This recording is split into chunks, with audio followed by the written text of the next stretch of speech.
The snobby moms who called me a teenage screw-up had no idea I was about to save one of their kids. The snobby moms who called me a teenage screw-up suddenly needed me to save their kids. I brought my 3-year-old Lily to the playground early Saturday morning since I knew fewer kids meant less staring at how she couldn't jump or speak in full sentences. Yet, I also knew I looked even younger than 19 in my thrift store clothes, but every dollar went to Lily's therapies and specialists. When a group of perfectly styled moms arrived with their designer diaper bags, I could feel their eyes on us immediately. They thought I was just a teenage screw-up having no idea I'd raised Lily's with no help for 3 years and already kept her alive, longer than her doctors had expected. The first mom wearing workout clothes, that cost more than my rent, walked over and said loudly to her friend, "This is why children shouldn't have children. Look at that poor little girl, she can barely hold on properly, probably brain damage from her mom partying while pregnant." When Lily smiled and waved at her, only managing to say hella, the woman ignored her completely. 3 years old and can't even form sentences. It's heartbreaking what teenage pregnancy does to innocent kids. I helped Lily down from the swing, supporting her because her muscle tone made her unsteady on her feet. A second mom pulled her son away when he tried to play with Lily. "We don't play with her, sweetie, she's slow. Her mommy was probably on substances when pregnant. And now look," she stage whispered to the other moms, "you can always tell the babies come out wrong. Look how she walks like she's drunk." When Lily tried to join their kids in the sandbox, moving carefully because of her poor coordination, but the first mom physically blocked her.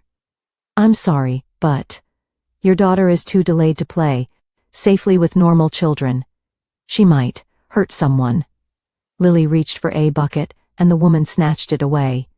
"These are for kids who can actually use them properly. Your daughter doesn't even know how to play, right? Maybe you should keep her at home." The third mom, bouncing a designer baby on her hip, confronted Mimi directly.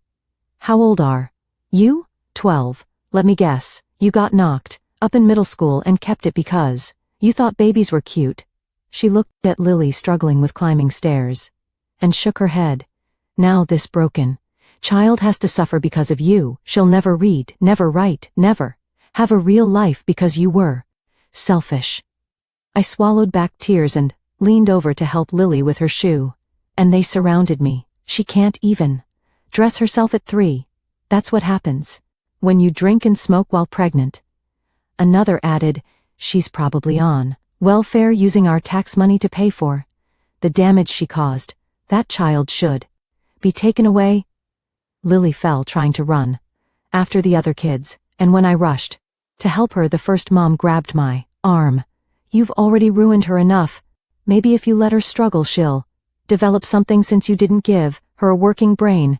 When Lily started crying, the woman said, "See? Emotionally stunted too. A normal 3-year-old wouldn't cry from a little fall. She's like a permanent baby." One mom started recording on her phone. "I'm documenting this neglect for CPS. Look how young she is, how the child can't speak or move properly. Clear signs of prenatal substance abuse." She narrated to her phone about my obvious incompetence and how I was probably high right now. When Lily reached for me, struggling to say, "Mama," the woman said, "Listen to that. 3 years old and talking like she's one criminal." The third mom actually called 911. "There's an unfit teenage mother here with a child who's clearly been damaged by prenatal exposure. The girl can't walk or talk normally. Obvious developmental delays from substances." While on the phone, she told her friends that baby would be better off in foster care. At least she'd have a chance at life, instead of being raised by trash who destroyed her before she was even born. They made their kids line up to stare at Lily. Look at her inability to be normal. Her mother poisoned her and now she'll never have friends. Lily was crying harder now, understanding their tone, and when I tried to pick her up, 2 moms blocked me. Let everyone see what you did to her. The first mom bent down to Lily's face before I could snatch her away. Your mommy hurt you. Before you were born, sweetie. You'll never be smart like other kids. I was about to either snap or burst into tears, but that's when I noticed one of their boys sitting in the sandbox. His lips turning blue, his breathing becoming shallow and rapid. His mother was just standing there screaming, "What's wrong with him? He was fine a second ago." As he struggled for air, his eyes rolling back, everyone panicked. The boy's mother shaking him and making it worse. Someone screaming about calling 911 again, but no one actually helping. I dropped to my knees next to the boy and pushed his mother's hands away from his shoulders where she was, shaking him hard enough to make his head bounce. His lips were getting darker blue and his breathing was coming in these short, scary gasps that barely moved his chest. I'd seen this before, during Lily's allergy training sessions, at the hospital when they showed us videos of kids having reactions, the way his face was swelling around his mouth and eyes, the wheezing sound coming from his throat and those hives spreading up. His neck all screamed anaphylactic shock. I pressed 2 fingers against his neck to find his pulse racing way too fast while his chest barely moved with each breath. His mother kept screaming right in my ear about what was wrong with him, but I blocked her out and focused on checking his airway wasn't blocked by his tongue or vomit. I turned his head to the side and saw his throat was clear, but the swelling was getting worse by the second. My hands moved on their own from all those emergency training sessions, positioning him flat on his back with his legs slightly raised using someone's diaper bag. I grabbed his mother's wrist hard enough to get her attention and told her to stop shaking him right now because she was making it worse. The recording mom was still holding her phone, but her face had gone white and I yelled at her to call 911 and tell them we had a child in anaphylaxis who needed an ambulance immediately. She actually lowered her phone and started dialing with shaking fingers while I kept the boy positioned on his back and monitored his breathing, getting shallower. His mother was sobbing so hard she could barely stand, but I needed information fast, so I asked if he had known allergies or carried an EpiPen. She just stared at me, with tears streaming down her face, not processing my words until I repeated the question louder, and she suddenly started digging through her designer diaper bag like her life depended on it. Makeup and wipes and snacks went flying everywhere as she dumped the whole thing on the ground, finally pulling out a yellow and orange EpiPen Junior from an inside pocket. I grabbed it from her, shaking hands, and quickly checked the expiration date on the side, relieved to see it was still good for 3 more months. I uncapped it while explaining out loud what I was doing, partly to keep myself focused and partly so his mother wouldn't panic more. The orange tip went against his outer thigh right through his shorts, and I pressed hard until I heard the click, then counted to 10 slowly while holding it in place. The needle stayed in his leg the whole time, and I watched his face for any change while keeping pressure steady.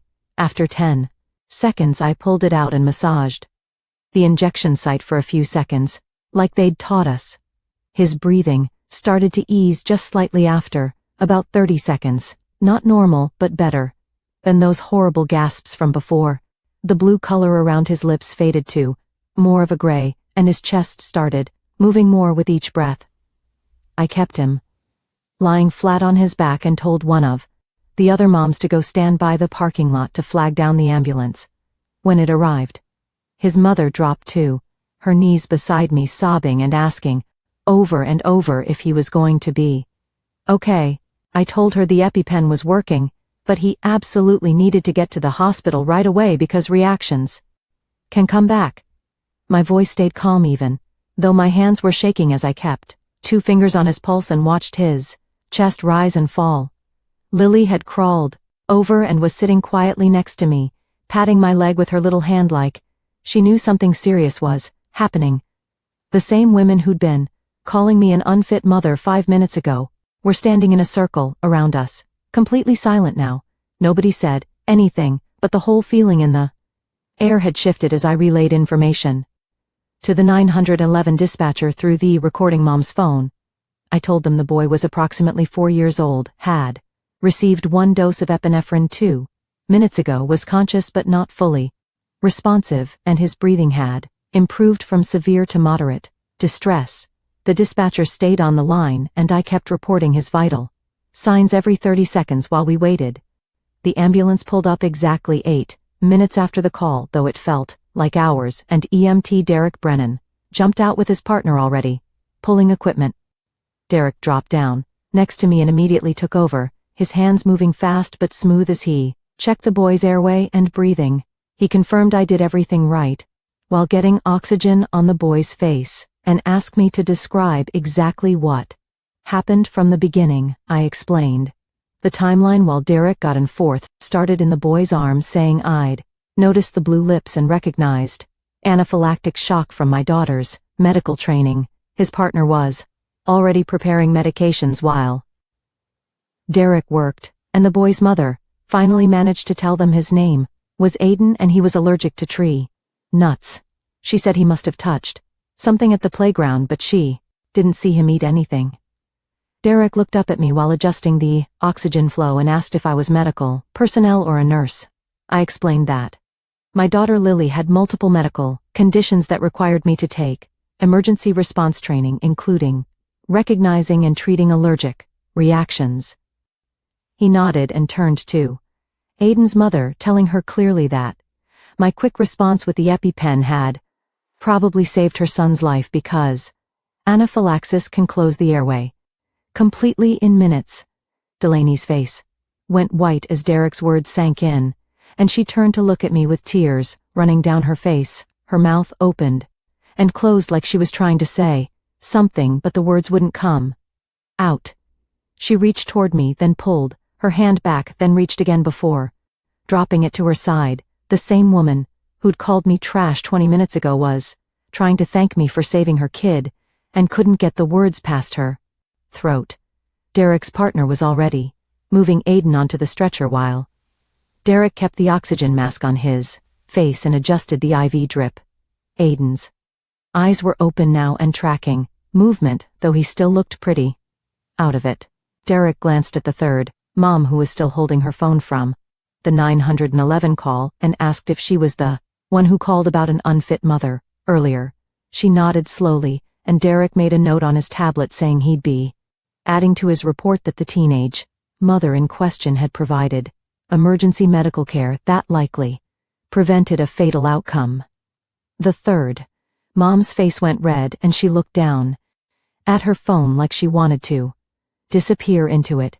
They lifted the stretcher and started rolling it toward the ambulance, with Delaney hurrying alongside, one hand on Aiden's arm. She looked back at me once more and mouthed something that might have been "thank you" before climbing into the back with her son.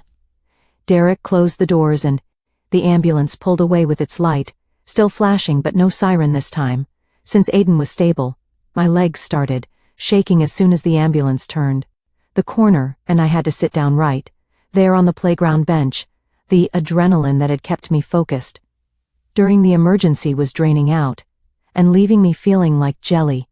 Lily crawled into my lap and patted my arm with her little hand, looking up at me with worried eyes. She managed to get out, "Mama, okay?" in her halting way, and I hugged her tight, nodding into her hair. The playground had gone completely quiet, except for some nervous whispers between the remaining moms who were gathering their kids and trying to act like they hadn't just spent 20 minutes calling me an unfit mother. The recording mom was looking at her phone, and I watched her swipe through and delete the video she'd been taking of me and Lily. She thought I didn't notice, but I'd already seen the purple bruise forming on my upper arm where the first mom had grabbed me earlier.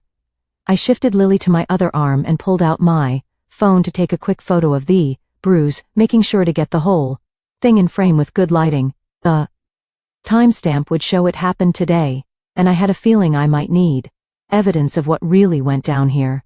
I stood up with Lily on my hip and started gathering our stuff from where I dropped it when Aiden collapsed.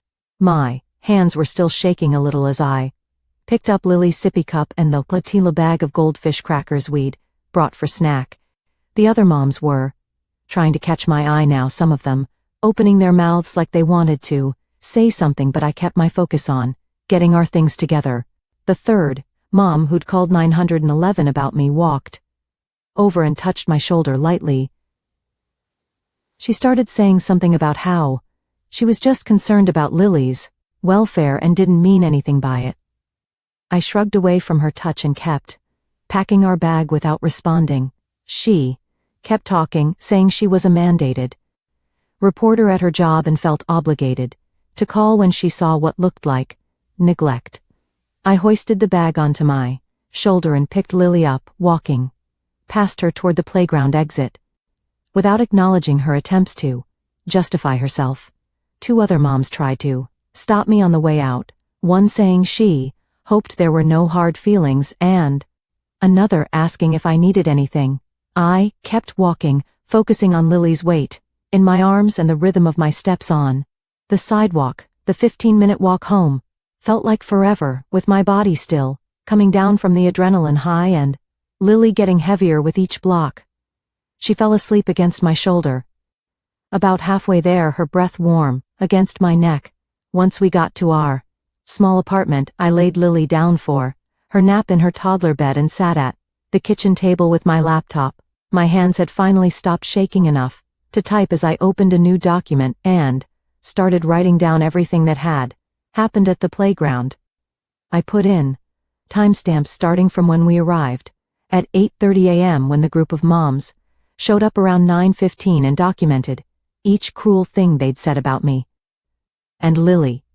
I described how they'd physically blocked Lily from playing, how one grabbed my arm hard enough to bruise, how they called 911 to report me as an unfit mother. Then I wrote about Aiden's allergic reaction starting at approximately 9:45 a.m. and exactly what steps I took to help him. I uploaded the photo of my bruised arm and saved everything to both my hard drive and the cloud, knowing I'd probably need this documentation when CPS showed up. After Lily woke up from her nap, we spent the rest of the afternoon doing her physical therapy exercises and working on her speech sounds. Around 7 that evening, my phone buzzed with a text from an unknown number. It was Delaney saying Aiden was stable and would be released tomorrow morning, thanking me again for acting so quickly. She mentioned the doctor said he must have touched something with tree nut residue at the playground, maybe on the swings or sandbox toys. I stared at her message for a few minutes before typing back a short response saying I was glad he was okay and that I hoped he felt better soon. I didn't mention how she'd called Lily broken or blocked her from the sandbox or said she'd never have a real life. I just kept it simple and professional, then put my phone away and focused on getting Lily ready for bed. 2 days passed with me jumping every time my phone rang, waiting for the inevitable CPS call. It came Tuesday morning while I was feeding Lily breakfast.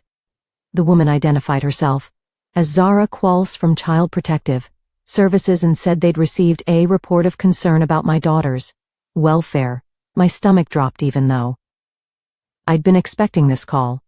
She asked if we could schedule a home visit to discuss the situation and I agreed to. Wednesday afternoon at 2, keeping my voice steady even though my heart was racing. After hanging up, I spent the rest of Tuesday and Wednesday morning gathering every piece of paper that showed what kind of mother I really was. I pulled out all of Lily's medical records, showing her diagnosis and prognosis, the notes from every therapy appointment, receipts for her medications and special equipment. First organized them chronologically in a binder with tabs for easy reference. Then I called Lily's pediatrician's office and let them know CPS might be contacting them about Lily's care. The receptionist put me through to the doctor, who said she'd be happy to speak with them about Lily's excellent care and my dedication to her treatment plan. I made the same call to Lily's physical therapist and speech therapist, both of whom said they'd provide glowing reports about my involvement in Lily's care. By Wednesday afternoon, I had everything ready, and tried to calm my nerves while Lily played with her blocks on the living room floor. My phone buzzed with a text from an unknown number, and my hand shook a little as I picked it up. The message was from Delaney asking if we could meet for coffee tomorrow to talk about what happened. I stared at the screen for a full minute before typing back that I could meet her Tuesday morning at the small cafe on 3rd Street. Part of me wanted to tell her to leave us alone, but if she was willing to tell CPS the truth about the playground, it might help. Monday dragged by with me checking my phone constantly and organizing Lily's medical files for the 3rd time. Tuesday morning I dropped Lily off with Mrs. Jones next door, who'd watched her a few times before when I had appointments. The cafe was mostly empty when I arrived, and I picked a corner table where I could see the door. Delaney walked in 5 minutes late wearing designer jeans and a sweater that probably cost more than my monthly grocery budget. She sat down across from me and immediately started thanking me again for saving Aiden. I was horrible to you and Lily, she said while stirring sugar into her coffee. I just nodded and sipped my water since I couldn't afford their overpriced drinks. She went on about having a bad morning and her husband traveling and how stressed she'd been, but I just kept nodding without saying it was okay, because it wasn't. She told me she'd already talked to the other moms and told them they were wrong about me. I made sure they knew you saved Aiden's life, she said. Then she mentioned their mom's group Facebook page had been buzzing about the incident, with some defending me now while others were still saying I seemed too young to be a good mother. She showed me her phone, where she'd posted about how I'd saved her son, but I could see the comments underneath where some women were still calling for CPS to investigate. I thanked her for trying to help and said I had to get back to Lily. She grabbed my hand as I stood up and I saw tears in her eyes, but I gently pulled away and left. Wednesday came too fast, and at exactly 2 the doorbell rang. Zara Qual stood at my door holding a clipboard and wearing a navy blazer with her ID badge visible. She was younger than I expected, maybe early 30s, with kind eyes behind wire-rimmed glasses. I invited her in and she immediately started observing everything from the child locks on the cabinets to the therapy schedule posted on the fridge. Lily looked up from her coloring and waved at the new person. Zara smiled and waved back, then asked if she could look around the apartment. I showed her Lily's room with her special bed rails and the bathroom with the grab bars I'd installed myself. She checked the kitchen, noting the full fridge and the cabinet with Lily's medications all properly labeled. Back in the living room, she sat on the couch and watched me help Lily with her afternoon snack. She asked how old I was when I had Lily, and I told her 16, watching her write it down without any change in expression. What about Lily's father, she asked. I explained he'd left when I told him I was pregnant and signed away his rights before she was born. She asked about my family, and I had to swallow hard before telling her they'd kicked me out when I refused to give Lily up for adoption. She wanted to know how I supported us, and I showed her my work schedule at the grocery store and how I'd arranged my shifts around Lily's therapy appointments.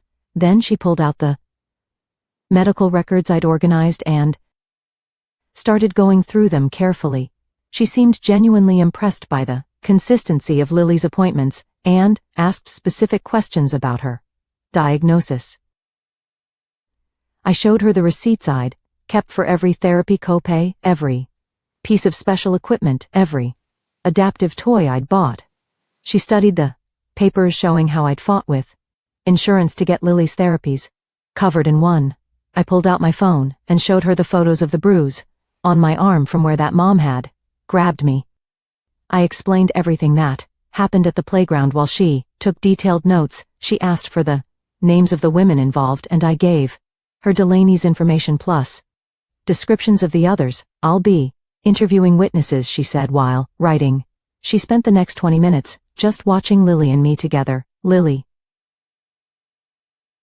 brought over her favorite stuffed elephant to show the visitor and managed to say nice lady, which made Zara smile. She observed how I redirected Lily when she got frustrated with a puzzle and praised her attempts even when she couldn't complete it. She watched me do Lily's physical therapy exercises with her and saw how Lily giggled when I made silly sounds to keep her engaged. Before leaving, Zara explained the investigation would take several weeks to complete. She said she'd be contacting Lily's doctors and therapists for their input about her care. Based on what I'm seeing today, I don't have any immediate safety concerns, she said at the door. After she left, I sat on the floor next to Lily and helped her stack blocks while my hands finally stopped shaking. That night, after Lily went to bed, I couldn't sleep at all and kept checking my phone every few minutes. Around midnight, I opened Facebook and searched for the local moms group page that someone had mentioned at the playground months ago. The group was called West Side Moms United and had over 300 members with posts about playdates and school recommendations. I scrolled through recent posts until I saw Delaney's name with a long post from earlier that evening. She'd written about what happened at the playground and how I'd saved Aiden's life when he went into anaphylactic shock. The post had 47 comments already, and I started reading them with my stomach in knots. The first mom from the playground had commented that she was just concerned about child welfare and anyone would have questioned such a young mother. Another woman, who wasn't even there, wrote about how she'd seen teenage moms at the mall letting their kids run wild, and it was good that people were watching out for neglected children. Someone else defended the group, saying they were protecting innocent kids from potential harm. A few mothers I didn't recognize shared their own stories about teenage parents they judged at grocery stores and doctors' offices. One comment said that calling CPS was the responsible thing to do when a child showed clear developmental delays. My hands were shaking as I read comment after comment defending what they'd done to us. The next morning my phone rang while I was making Lily breakfast, and the caller ID showed it was her speech therapist. She told me Zara had contacted her office yesterday asking about Lily's progress and my involvement in her therapy. The therapist said she'd given Zara a detailed report about how I never missed appointments and always practiced the exercises at home with Lily. She mentioned she'd told Zara that, in her 15 years of practice, she'd rarely seen such a dedicated parent, especially one so young. She added that she'd emphasized how Lily's progress exceeded expectations given her initial prognosis. After I hung up, I felt slightly better but still couldn't shake the worry about what those other mothers might say to CPS. Over the next week, I completely avoided our usual playground and started taking Lily to a park on the other side of town instead. It meant catching 2 buses instead of walking 5 minutes, but I couldn't face seeing those women again. The new park was smaller and usually empty in the mornings, which suited us fine. Lily didn't seem to notice the change and happily played on the different equipment while I sat on a bench, watching her and jumping at every phone notification. 5 days after the incident, Delaney sent me a text saying Aiden was completely recovered and back to his normal activities. She wrote that he kept asking about the nice lady who helped him breathe better and wanted to thank me properly. I texted back briefly, just saying I was glad he was okay, and left it at that. 2 days later, I got an official-looking envelope in the mail with the hospital's logo on it. Inside was a form letter thanking me for providing emergency medical assistance to a patient in their care. It was clearly a standard template they sent to anyone who helped before the ambulance arrived, but I still read it 3 times and put it in my folder with Lily's medical papers. That same afternoon, the receptionist from Lily's pediatrician's Office called to let me know they'd spoken with the CPS investigator. She said the doctor had provided extensive documentation about Lily's care and progress over the past 3 years.